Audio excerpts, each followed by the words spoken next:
Kevin with Reverse Gear here. Not much going on, just doing a video or a vlog. I've never done this before. I did it once and I didn't understand what a vlog was, so I uploaded a video of a derby and wrote stuff below it. But I know what a vlog is. I guess this is a vlog. Anyways, 1,000 subscribers. Woo! Never thought that day would happen. That's been like 5-6 years. I forget. I know I, for some reason, opened a YouTube account on 9/11, so I'll always remember that day. It wasn't the 9/11, but everybody remembers 9/11 now. More than anything, of course. Even Pearl Harbor. Because, important reason. But anyways, not much going on. The wife is getting her way right now. Not that I'm complaining. She doesn't read these or watch these, probably. So I'm doing yard work.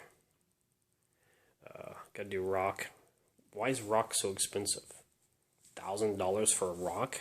I live in the desert. There's rock everywhere. Just because you made it small and it all matches?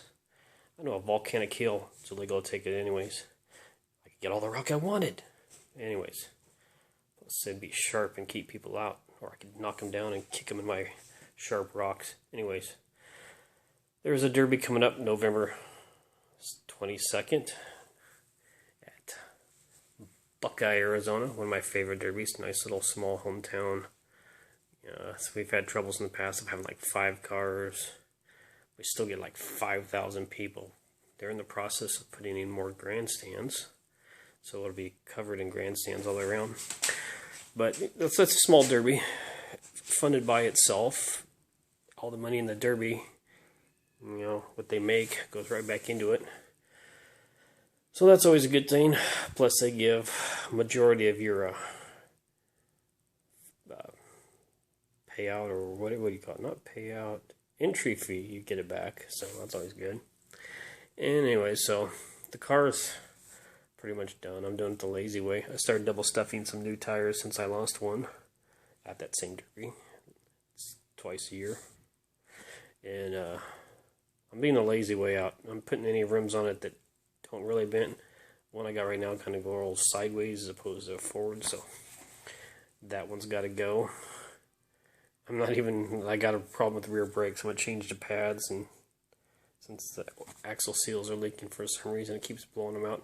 I'm just going to run with less gear oil. Screw it. Yeah. I should have brakes for a little while. I've been thinking about, but I don't know how much longer I'm going to be derbying.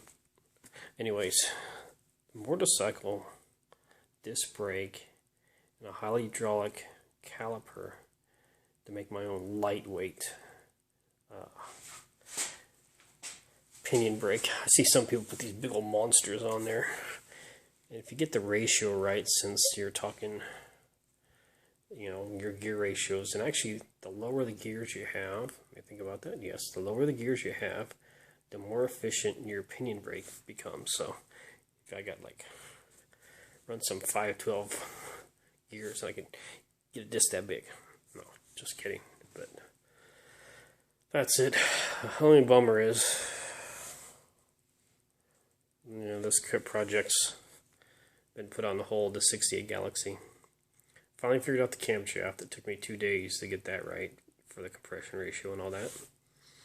Now I just gotta start buying everything, all the parts, because it's not gonna cost me that much since I know a machinist to do the engine. But then again, I don't want to like machine an engine, then come home and not have everything to put it together. I'm gonna come home, put it together, be done.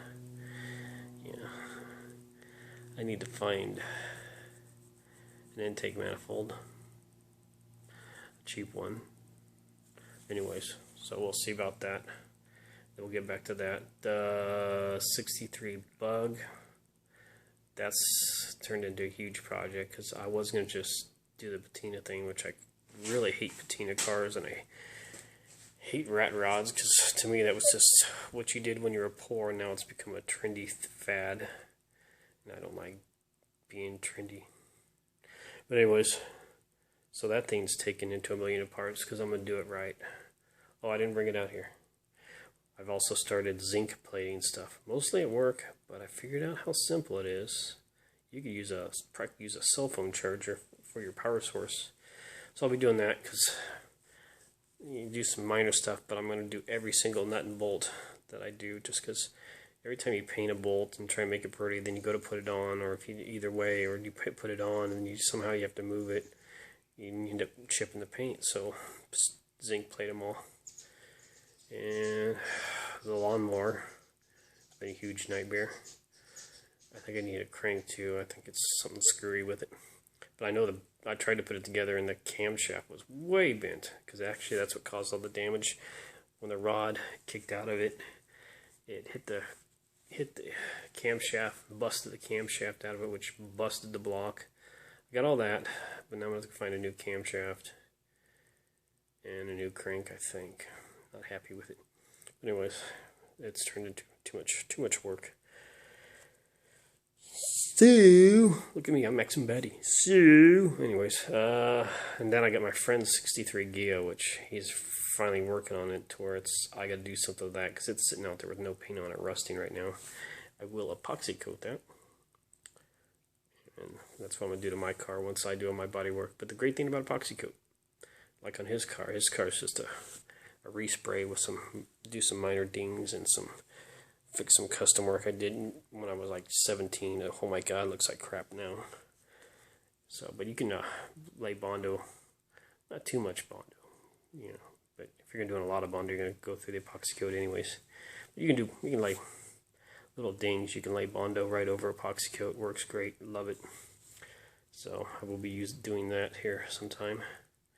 You don't get to see that though. Nobody wants to see that mess. Anyways, Bug Show is coming up in April, May, March, I think. So I've been collecting parts. It's hard to work when I get the camera back. Here's my finger. Some Baja fiberglass and a bunch of stuff. The only problem when I do this, like I found like $200 worth of parts, which was a screaming deal, but I found some Porsche 356 spindles for my Bug. They'll allow it to use disc brakes, so yeah, those aren't going on eBay, or I'm keeping those. That's the problem with the Bug. The Bug has gotten way out of hand. I'm putting adjustable suspension in it, torsion bar housing. I'm going to cut this center out and put one of those in. And I'll put the beam adjusters in so I can adjust the car, because it's going to be bone stock at first, nice old bumpers and everything. But then as I start to get a little crazy, I'm sure it's going to get lower, get some BRM wheels, or I like the Sprint Stars better, and then it's going to get a 2110. So I've got the plans to build that. If you've seen the Hot VWs magazine made by CB Performance, the mileage master motor that gets like 40 miles per gallon and makes 109 horsepower, makes a lot of horsepower and gets really good gas mileage. So I'll be building that motor with the 2 cases I got around here somewhere. So yeah, that's what will be going on there. I've actually been working, but when I was working on it, I was cutting down the 100 feet of fence that is no longer in the backyard, because it's now block. More fun. So I actually am working on, or was that day, but I didn't videotape it because I was in a hurry to get to the scrapyard. Project Iron Bar. Of all the projects, Iron Bar, don't need that. Iron Bar is technically the most complete. It's only missing 1 seat and 2 paddle tires and whatever. I haven't figured out what tires I'm using in the front. I think I'm going to be goofy because I got these Ford adapter plates and put Ford wheels on the front because I wanted to look as Mad Max as possible. So Ford rims would, plus those tires would be cheaper. What's that? Anyways, yeah. So then I have Ford rims all around. It's got a Ford 9-inch in the back. I'll give you a breakdown of what this thing entails. It's got a Ford 9-inch that's going in the back out of a truck. Scrapped it for a truck I miss. Should never sold. But anyways, so it's got a Ford 9-inch in the rear. It's a real mess of what without using that word. Conglomeration, let's use that. It's got, like I said, Ford 9-inch out of a 73 Ford F-150. It's got rear trailing arms out of a 62 GMC pickup. Of course, it's got the front suspension, two actually. They're going to be cut in half, and the whole thing's getting widened a foot, so it has two link pin front ends in the backyard. Both been on the opposite sides. Score. So it's going to have a link pin front end. It's going to be widened out to fit in. You can't see it over there. Let's see. No, that's a Pontiac. That's a Chevy. Oh, is that it? No, that's an Oldsmobile. That's a Pontiac. There it is. I think back behind the engine stand. It's got a Buick 350, 1977. It is what it is. That's what I got. Plus I got the transmission, Derby transmission. So it's going to get the Derby set up in it. So it'll be half Sandrail, half Derby car, half Ford Chevy truck. Sorry, GMC. Anyways, so if I got on that, my Porter Power exploded, so I need to get a new one of those or borrow one. So that, if I got on that, I could at least have that thing rolling around and maybe running and annoying the neighbors with. The Derby car's not enough. But yeah, that's it. I got a ton of other stuff. Some guys like, here's free stuff. So knowing me, it's like, free stuff. So I got a rear suspension off a 84 250R 3-wheeler. I got the front suspension off a unknown, made in India, that I do know, quad. So I have no idea what I'm doing with that. Some monstrosity. I got a bunch of free paddle tires too. I'll do something or sell those. So yeah, that's about it. I'm getting bored with this. Like I said, I'm not a vlogger. I think vlogs are boring. Boring hippie stuff. Okay, so yeah, that's it. And the Ford truck still, as soon as it gets cold, oh, I love summer.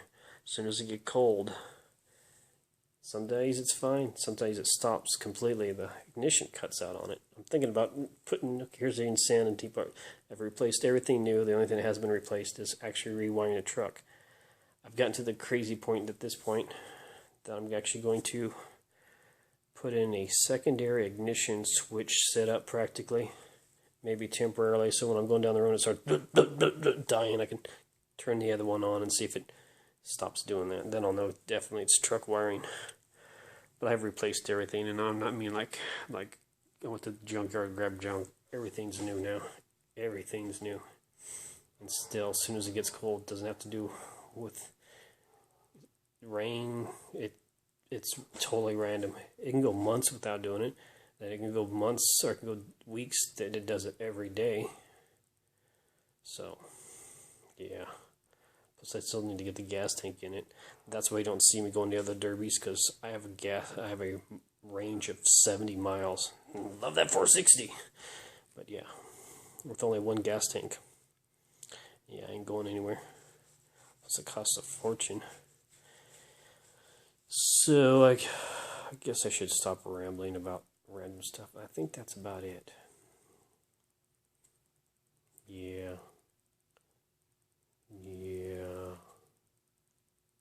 Oh, and sometime if this ever moves, that's what I'm trying to tell the wife, get back on this. You get to see her car get back in here. I think you'd see hidden over there. Tri-Power. 389 Tri-Power. So that'll be a lot of fun to play with. Unless I'm bored with my stuff. Maybe I could get her to work. Yeah, that's going to happen. So, grease coming in nicely. Okay, that's it. See ya. Have fun. Thanks for the 1,000 subscriptions or subscribers. Yay! I'll see you at 10,000. Never.